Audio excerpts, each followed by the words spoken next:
Hello अस्सलाम वालेकुम viewers, कैसे हैं आप? ठीक हैं। उम्मीद है आप सब सेहत की अच्छी हालत में होंगे।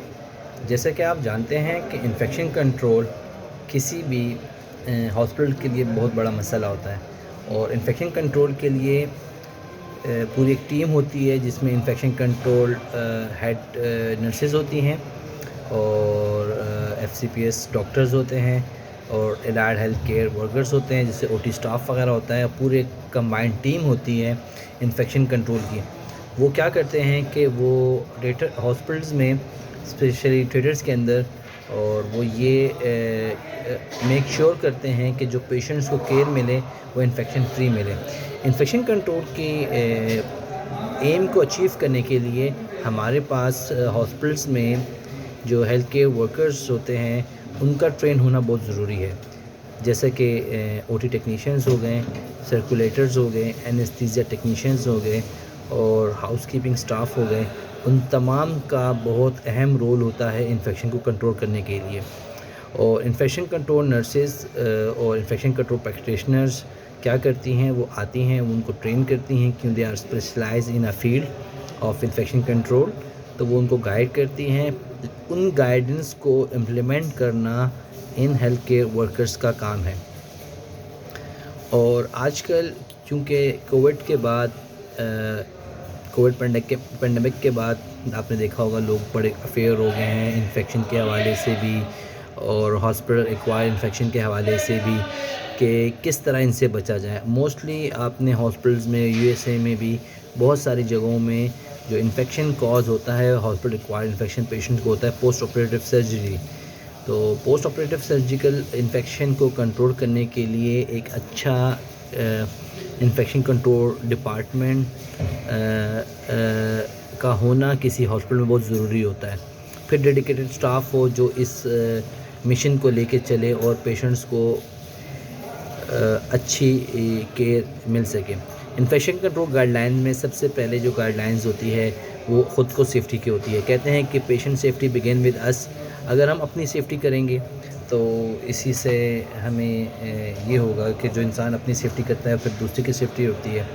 इसलिए इसमें जो अटायर्स जो यूज़ किए जाते हैं वो कहलाते हैं personal protective equipment, PPE, personal protective equipment.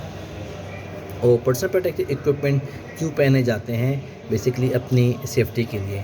आप किसी भी ऐसी जगह जहां ऑपरेशन होता है, थिएटर्स में आते हैं, तो आप कैप पहनते हैं, मास्क पहनते हैं, स्क्रब्स पहनते हैं। काफ़ी लोग स्टूडेंट्स, क्योंकि टीचिंग हॉस्पिटल्स होते हैं उसमें स्टूडेंट्स को इतनी गाइड नहीं होती, तो हमारी रिकमेंडेशन है, बल्कि इट्स ऑब्वियस बात, कि वो स्क्रब को हॉस्पिटल में एक डेडिकेटेड एरिया होता है, ड्रेसिंग या ड्रेसिंग रूम, जहाँ चेंज करते हैं, staff changing room, student changing room, वहाँ के प्रॉपरली चेंज करे, वो प्रॉपर शूज़ पहने। शूज़ किस तरह के पहने चाहिए? बहुत इस पे कंट्रोवर्शियल चीज़ें हैं कि शूज़ किस तरह पहने चाहिए। आपको मैं एक चीज़ बता दूँ, OT के अंदर इस तरह कवर्ड शूज़ होने चाहिए। इसका क्या फ़ायदा है? ये इज़ वेरी यूनिक आइटम। अच्छा, ये जो है ये स्पेशलाइज्ड थिएटर की शूज़ है, और इस तरह कवर्ड शूज़ होने चाहिए। अक्सर लोग क्या करते हैं, ओपन शूज़ पहनते हैं। अब हम बहुत सारे डिज़ीज़ का टेस्ट तो नहीं करते थिएटर्स के अंदर। अब बहुत सारे इन्फेक्टेड डिजीज़ होती हैं पेशेंट्स को, उनका ब्लड स्पेल हो जाता है थिएटर में, और इवन के हेल्थ केयर प्रोवाइडर्स अपनी प्रोटेक्शन करने के बावजूद भी उनके बॉडीज़ पे स्पेल हो जाता है। अब वो माइक्रो ऑर्गेनिज़म ट्रांसफ़र होता है एक जगह से दूसरी जगह, तो इसीलिए फुटवेयर का प्रॉपर होना या प्रॉपर इस्तेमाल करना बहुत ज़रूरी है। और इसी हवाले से हमारे इन्फेक्शन कंट्रोल वाले अक्सर इन चीज़ पे फोकस करते हैं कि जब भी आप थिएटर में शूज़ पहने तो प्रॉपर कवर्ड शूज़ हों।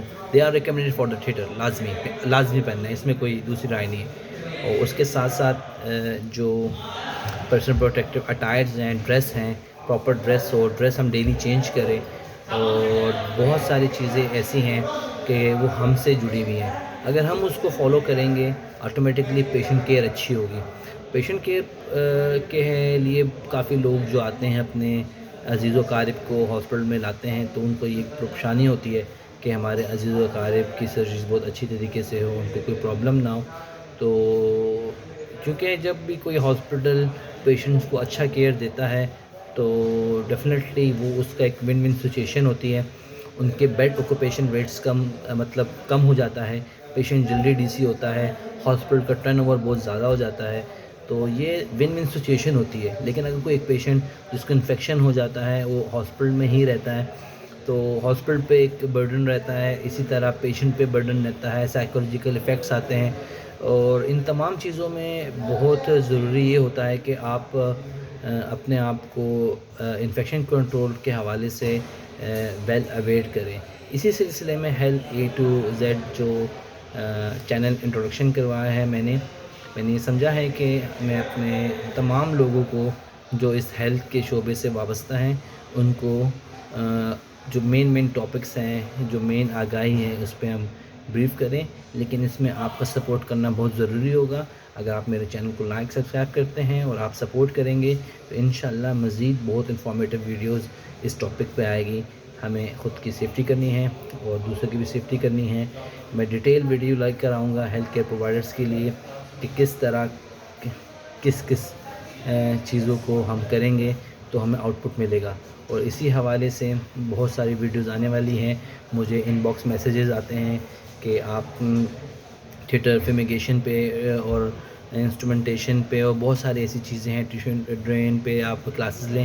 تو انشاءاللہ جلد از جلد بہت سی انفارمیٹیو ویڈیو آنے والی ہیں. آپ میرے چینل پہ اسٹے ٹیون رہیں اور اللہ نے چاہا تو آپ کو بہت ساری انفارمیشن اس میں ملے گی. Thank you. السلام علیکم.